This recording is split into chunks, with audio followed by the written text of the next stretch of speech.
sobre a cirurgia para reduzir as mamas, não é verdade? Esse procedimento é a mamoplastia redutora e, segundo a Sociedade Brasileira de Cirurgia Plástica, ela representa um dos procedimentos cirúrgicos mais procurados no Brasil.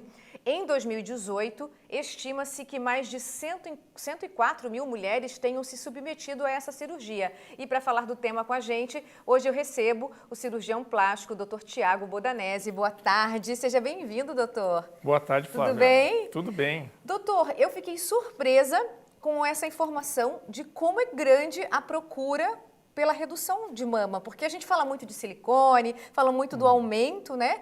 Mas não, as mulheres querem reduzir. Por que elas querem reduzir, doutor?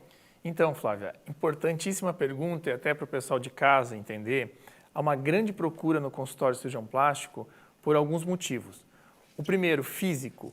As mulheres que têm a mama exageradamente grande, né, muitas vezes não é tão grande assim, mas que tem sim um peso, têm, consequentemente, sintomas de dores nas mamas, podem ter, consequentemente, sintomas de dor nas costas, no pescoço, nos ombros. Tem casos de pacientes que eu já vi, Flávia, que chegaram a desenvolver hérnia de disco cervical às custas de uma mama muito grande, de uma gigantomastia, que veio até encaminhada pelo próprio ortopedista. Mas além do peso, do desconforto, também tem a parte psicológica. A paciente muitas vezes está afetada, baixa autoestima, baixa atividade sexual, baixa o prazer de poder pôr uma blusinha, uma roupa, e também evita de fazer algumas atividades, por exemplo, como educação física. Recentemente até tive uma paciente jovem, 16 anos, que não conseguia praticar educação física na escola pelo excesso de mamas exagerado, mesmo sendo uma paciente jovem. Então é importante também entendermos quais as indicações. E tem sim a questão de a gente procurar acompanhar essas mamas muito grandes, evitando uma possível câncer de mama que muitas vezes não apareça nos exames diagnósticos. Ou seja, quem tem uma gigantomastia, que através de alguns autores a gente considera acima de 1.500 ml, né, ou mais que 1,5 kg de mamas, a gente considera isso até um fator de risco para câncer de mama, porque muitas vezes você não consegue visualizar tanto esses tecidos. Eu digo isso porque o tecido mamário que eu removo na cirurgia de mama, eu encaminho para análise, Flávia, e não é raro, muitas vezes, vir algumas alterações da patologia, que não foi visualizado, às vezes, nos próprios exames de imagem. Então, é importante as pacientes terem essa ciência de que a mamoplastia é uma cirurgia também reparadora. E daí vem a parte estética. Claro que tem mulheres que tiveram emagrecimento, né, que a mama caiu, ou mesmo com a idade. Amamentaram, tiveram filhos, exatamente. Então, sim, tem a parte estética, que as mulheres querem deixar a mama mais bonita, mais leve, né? Porque, geralmente, quando o doutor faz essa cirurgia de redução, o doutor não faz só a redução. O doutor também, se a paciente quiser, pode levantar o seio, não só diminui, faz outras coisas associadas? Exatamente. Como que funciona? Como é que funciona? Primeiro, a gente diagnostica qual o problema, né? O problema, na maioria das vezes, é a mama grande, a mama assimétrica. A maioria das pacientes, Flávia, tem as mamas um pouquinho diferentes uma da outra. Né? Então, a gente procura simetrizar mais essas mamas. A maioria das pacientes que tem a mama grande, a mama está caída. Às vezes, está lá perto do umbigo. E até é triste ver a paciente peso com também, né? peso. Então, a gente reduz essa mama, levanta, simetriza, procura centralizar as areolas, porque é uma tendência com o tempo da areola ela lateralizar, ela ir para os lados. Então, a gente procura centralizar, levantar. E também podemos aproveitar ao mesmo tempo e remover muitas vezes aquela gordurinha aqui da axila, né, que tem as pacientes. Então, a gente pode associar uma pequena lipoaspiração, tanto na axila quanto na lateral de mamas. Essa gordurinha da axila, a gente tenta treinar, mas ela não sai, né, doutor? E na lipo a gente resolve também. Deixa eu falar para você de casa que se você tem alguma dúvida sobre essa cirurgia de redução de mama, o seu momento é agora. O doutor continua com a gente no próximo bloco e você pode participar pelo 991015372, que já o doutor responde para vocês também. E podem ir no seu Instagram, né, doutor? Qual que é? Pode, é Dr. Tiago Bodanese. @Dr. Tiago Bodanese, lá também sempre tem boas informações sobre cirurgia plástica, doutor. Da nossa entrevista de hoje é redução de mamas. O Dr. Tiago Bodanese está aqui com a gente desde o começo e agora ele vai reforçar para você de casa quem que pode fazer essa cirurgia. Quem pode operar é a paciente que tem a mama grande. O que é a mama grande? Depende a estatura, depende o peso, depende de uma avaliação médica. Geralmente, acima de 800 ml ou até acima de 800 gramas, a gente considera uma mama já hipertrófica, né? Mas existem outras classificações, como mama acima de meio quilo também, já é indicada uma mama grande, mas depende muito da estrutura. Qual que é a principal indicação? A principal indicação é a queixa da paciente, tá? Se a paciente está com dores, está com desconforto, se a paciente se sente com uma baixa autoestima, se está comprometendo a vida social dela, de várias formas isso pode acontecer, e até a paciente que sofreu uma perda importante de peso, até pacientes bariátricas, paciente que já teve bebê, que já teve filhos, que amamentou, né? Ou mesmo pacientes que tiveram um aumento muito grande de peso e também não conseguiram emagrecer, isso é importante frisar, que tiveram aquele excesso de peso, a mama também está grande, a mama também engorda, porque tem tecido gorduroso na mama. E isso traz desconforto, pode trazer dor nas costas, nos ombros. A gente vê, Flávia, interessantíssimo isso no consultório. A paciente chega, quando ela tira a roupa, que você vê a marca do sutiã, sabe? É até assim, constrangedor para a própria paciente, mas a gente vê ali um sinal visível de que aquela mama está muito pesada, né? Aquela mama precisa reduzir. E às vezes a paciente chega com uma dúvida assim, doutor, eu quero reduzir minha mama e quero pôr uma prótese.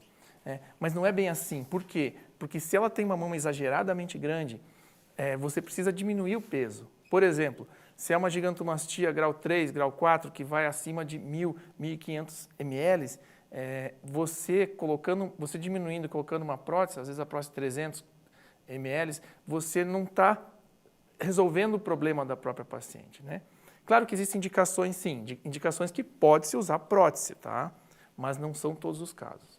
Doutor, nosso público está participando. Coloca pra gente o recadinho da Roberta. Tenho 1,50 m e estou sentindo dor na coluna por causa do excesso de mama. Quero saber se eu preciso emagrecer para fazer a cirurgia. Excelente pergunta, Roberta. Então, a indicação é a seguinte, a gente precisa avaliar a tua mama. Conforme o tamanho dessa tua mama, a gente tem um próprio aparelhinho que mede, sim, o tamanho da mama, né?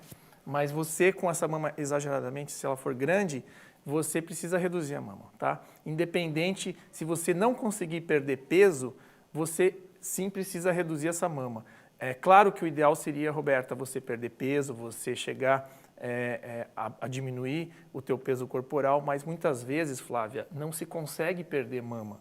Mesmo que a paciente emagreça, aquela mama fica grande, caída, né? Então precisa sim passar por um procedimento cirúrgico. Infelizmente, gente, não tem outro tratamento que não seja uma cirurgia plástica. A Carla está perguntando, quem está com sobrepeso pode fazer a redução? É o que o doutor explicou, né? É mais ou menos isso também, Carla. Se você está com sobrepeso, você conseguir voltar ao teu peso normal, excelente. Mas você precisa avaliar se essa tua mama vai reduzir junto ou não. Se ela permanecer grande, você precisa fazer a cirurgia plástica sim. A Solange, tenho mamas em um tamanho bom, mas por estarem caindo, sinto muita dor quando faço corrida ou pulo. Quero saber se pode ser feita só a remoção de pele. Então, Solange, essa é uma queixa bastante comum. Eu tenho muitas pacientes assim, atletas de academia, que fazem atividade física. E a mesma queixa. A paciente tem um peso ideal, mas a mama está desconfortável. A mama está muito grande, está incomodando, incomoda para fazer educação física. Então, sim, você pode remover sim, esse excesso de pele, até para deixar essa mama esteticamente mais bonita, mais levantada, né? Dar mais o colo, mais juntinho. E também vai melhorar teu aspecto de saúde. Por quê? Porque você vai fazer uma corrida, vai fazer uma atividade física, aquela mama pesa, né? Então a paciente tem que usar um top apertado, e é desconfortável. Se você observar, a maioria das atletas que são corredoras, elas têm a mama pequena, né? Ou sofreram uma cirurgia plástica para reduzir as mamas. É difícil um atleta assim, não de academia só, mas um atleta que faça aeróbico, né? Que vai ter mamas muito grandes, porque vai ser desconfortável. A pergunta da Maria, minhas mamas são grandes e o que mais me incomoda é o fato que eu tenho dificuldade para dormir de bruços. Essa, Maria, é uma das queixas também das pacientes que acabam colocando prótese de mama muito grande, tá? Tem sim uma dificuldade de dormir de bruços. É isso mesmo. Você vai ter dificuldade, você não vai conseguir deitar de bruços porque as mamas são muito grandes, dificulta essa posição e dificulta outra coisa. A paciente vai deitar de costas, tá? ela também pode ter uma dificuldade até para respirar. Veja, tem pacientes no consultório que têm a mama exageradamente grande que sentem, sim, peso, dificuldade respiratória. E depois de uma cirurgia plástica que reduz essa mama, a paciente consegue até respirar melhor, fala, doutor, obrigado, minha vida mudou. Agora eu consigo praticar uma atividade física, eu consigo dormir melhor, né? Então, isso é um fato que a gente precisa frisar isso para os telespectadores, que é também uma questão de saúde, não só estética. Uhum. Doutor, como que é feito o corte dessa cirurgia? Excelente pergunta. Existem basicamente 3 formas de se fazer o corte, tá? Em volta da areola, quando a mama é muito pequena, a gente pode fazer em volta da areola e remover aquele excessozinho de pele só. Quando a mama é um pouco maior, a gente desce fazendo a areola e uma vertical.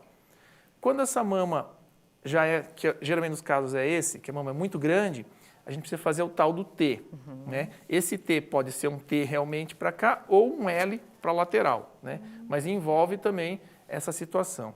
E como, na maioria das vezes, a gente explica para os pacientes, infelizmente, quanto mais tempo você esperar para tratar a tua mama, maior pode ser a cicatriz. Por quê? Porque mais ela vai cair, mais pele vai sobrar. E outra coisa muito importante, só para finalizar, que é a questão da areola. Às vezes as pacientes vão deixando, vão esperando para tratar uma mama grande, uma mama caída, e essa areola, consequentemente, vai descendo, certo? Cada vez se aproximando mais do umbigo. Quanto maior essa distância do ponto aqui, que é o ponto ideal para a areola, quanto mais essa areola cair, menor a circulação, mais risco ela pode ter de necrose da areola. O que é isso? É perder a areola, perder a sensibilidade. Então, é muito importante que você procure um cirurgião plástico e faça, assim, seu tratamento adequado. Doutor, nosso público está participando. Coloca a produção, por favor. A Letícia. Tenho 20 anos e sempre tive as mamas grandes e caídas. Agora eu estou amamentando e piorou. Sinto que estou cada vez mais corcunda. De que forma consigo a cirurgia? É indicado, né, doutor, para ela, né? Exatamente, Letícia. Mesmo ela sendo tão jovem? Você é uma paciente que realmente precisa de uma orientação. Por quê? E um tratamento logo. Por quê? Porque ela tem 20 anos, paciente jovem, que já tem a mama grande, ou seja, já poderia até ter feito esse tratamento, certo? Segundo, ela está amamentando. Então, mais um fator que agrava, porque a mama ela está com excesso de leite agora, isso pesa mais, a mama está maior.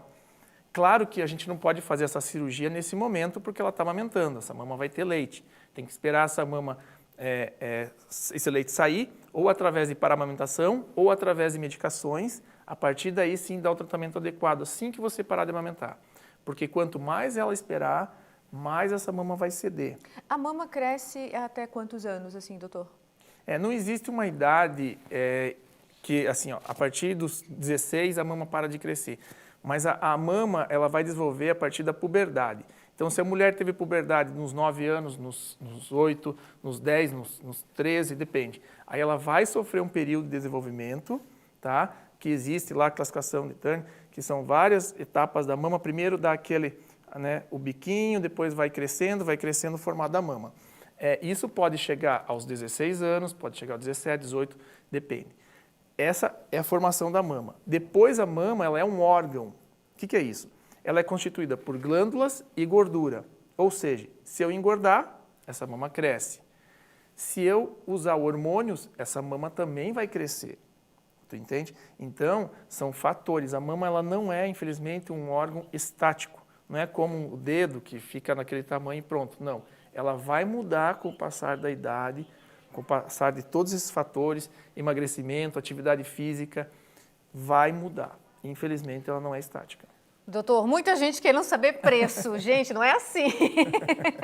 Vocês precisam fazer avaliação, fazer uma consulta. Cada caso é um caso, por isso que a gente sempre passa o Instagram do doutor, que é uma conversa depois, né? Que é @Dr. Tiago Bodanese. Muito obrigada pela entrevista. Imagina. Rendeu demais. Nosso público amou conversar sobre esse tema, né? Que é dúvida de muita gente. E vocês aproveitem. A cada 15 dias o doutor está aqui. É o momento de você tirar aquela dúvida que está ali te martelando, né, doutor? Exatamente. É hora de aproveitar, assistir o programa, tirar as dúvidas, né? Entre em contato conosco, que a gente puder ajudar, a gente vai ajudar, sem dúvida. Muito obrigada, até a próxima. Tchau, tchau.